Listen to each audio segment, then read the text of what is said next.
परमपिता परमात्मा के सभी अंशों को मेरा सादर नमस्कार। एक भाई जी प्रश्न कर रहे हैं और प्रश्न में कह रहे हैं कि भैया जी, मैंने 10 साल ब्रह्मचर्य नाश किया है, अभी मेरी उम्र 24 साल है, 1 साल बाद मेरी शादी है, क्या मैं ठीक हो जाऊंगा? भाई जी कह रहे हैं कि मैंने 10 साल तक गलती किया है, 10 साल तक ब्रह्मचर्य नाश किया है और अभी मेरा उम्र 24 साल है और 1 साल के बाद मेरी शादी है, तो क्या मैं 1 साल के ब्रह्मचर्य से ठीक हो जाऊंगा? तो देखिए दोस्तों, आप अगर 1 साल तक ईमानदारी से धैर्यपूर्वक ब्रह्मचर्य व्रत का पालन कर लेते हैं तो आप जरूर ठीक हो जाएंगे। घबराने की कोई जरूरत नहीं दोस्त, क्योंकि अभी आपका जो उम्र है ना वो 24 वर्ष है। अभी आपका उम्र 24 साल है, घबराने की कोई बात नहीं है। आप धीरे धीरे पूरी तरह से ठीक हो जाएंगे और 1 साल के बाद आप शादी के लायक हो जाएंगे, शादी के योग्य हो जाएंगे, गृहस्थ के योग्य हो जाएंगे। तो चिंता मत करिए दोस्त, आप धैर्यपूर्वक ईमानदारी से 1 साल तक ब्रह्मचर्य का पालन करिए, आप धीरे धीरे पूरी तरह से ठीक हो जाएंगे। और जो भी भाई इस तरह की गलतियां कर चुके हैं और गलतियां करके अनेकों प्रकार के रोग दोष से ग्रसित हो गए हैं, अनेकों प्रकार के कमजोरी का सामना कर रहे हैं, शारीरिक तथा मानसिक कमजोरी का सामना कर रहे हैं, तो घबराएं नहीं, चिंता नहीं करें। आप धैर्यपूर्वक ईमानदारी से 1 साल तक ब्रह्मचर्य का पालन करिए, आप धीरे धीरे पूरी तरह से ठीक हो जाएंगे।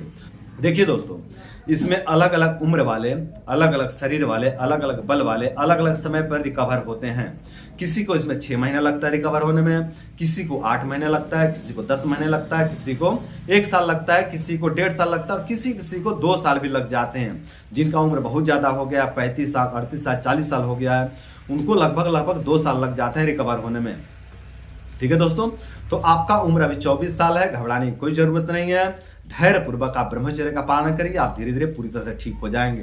देखिए दोस्त, इसमें जल्दबाजी करने से कोई फायदा भी नहीं है, जल्दबाजी करने से कोई लाभ होने वाला नहीं है दोस्त। आप ब्रह्मचर्य में आने से पहले अनेकों डॉक्टर से मिल चुके होंगे, अनेकों प्रकार के जांच करवा चुके होंगे, है ना? और डॉक्टर ने आपको यही बोले होंगे कि आप चिंता बहुत ज्यादा कर रहे हैं, आप बहुत ज्यादा भयभीत हो गए हैं, जिसके कारण आप बीमार रहते हो, है ना? तो डॉक्टर यही सलाह दिए होंगे और दवाइयां बंद कर दिए होंगे, है ना? तो दवाई भी आपके पास नहीं है और दवाई से कोई लाभ भी नहीं मिलता है। अगर आप दवाई कोई खाएं तो दवाई से कोई लाभ भी नहीं मिल रहा, आप देख ही रहे हैं ना? तो आपके पास कोई विकल्प नहीं है दोस्त, आपके पास एक ही विकल्प है और वो है ब्रह्मचर्य, है ना? तो आप धैर्यपूर्वक ब्रह्मचर्य व्रत का पालन करिए, आपके पास कोई दूसरा विकल्प तो है नहीं, आपके पास एक ही विकल्प है ब्रह्मचर्य, तो इसको धैर्यपूर्वक करिए ना। जल्दबाजी क्या है? आप इसको धैर्यपूर्वक करिए, साहसपूर्वक करिए, आप धीरे धीरे पूरी तरह से ठीक हो जाएंगे। घबराने की कोई जरूरत नहीं है, बिल्कुल भी चिंता मत करिए। इस कुक्रिया के कारण, इस अधर्म के कारण आपके शरीर में जो भी रोग दोष प्रकोप हुए हैं वो सारे रोग दोष शांत हो जाएंगे दोस्त। बिल्कुल भी चिंता करने की आवश्यकता नहीं है।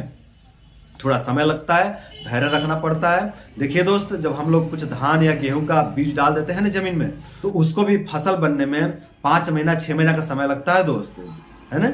तो एक बीज को फसल बनने में 5-6 महीना का समय लगता है। तो यहाँ शरीर नाश हुआ है, यहाँ शरीर नष्ट हुआ है, तो इसको रिकवर होने के लिए कम से कम आप 1 साल 1.5 साल का समय तो दीजिए और धैर्य तो रखिए, आप जरूर ठीक हो जाएंगे दोस्त। धैर्यपूर्वक ब्रह्मचर्य का पालन करिए, सभी भाई ठीक हो जाएंगे, सभी भाई ठीक हो जाते हैं। कोई भी भाई इसमें जो है कि पड़ा नहीं रहता, जो भी भाई ब्रह्मचर्य में आता है ना उनका कल्याण हो जाता है। जब तक ब्रह्मचर्य में नहीं आते हैं तब तक आपकी दुर्दशा रहती है, और जैसे ही आप ब्रह्मचर्य में आते हैं ना, आपका शुभ दिन शुरू हो जाता है, आपका अच्छा समय शुरू हो जाता है। तो मेरे भाइयों, आप लोग चिंता मत करिए, धैर्य रखिए और धैर्य रख करके ब्रह्मचर्य व्रत का पालन करिए, आपके सभी रोग दोष धीरे धीरे पूरी तरह से ठीक हो जाएंगे।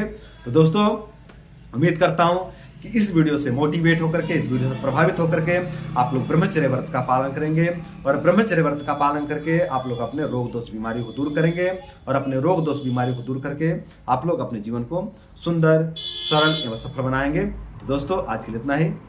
नमस्कार।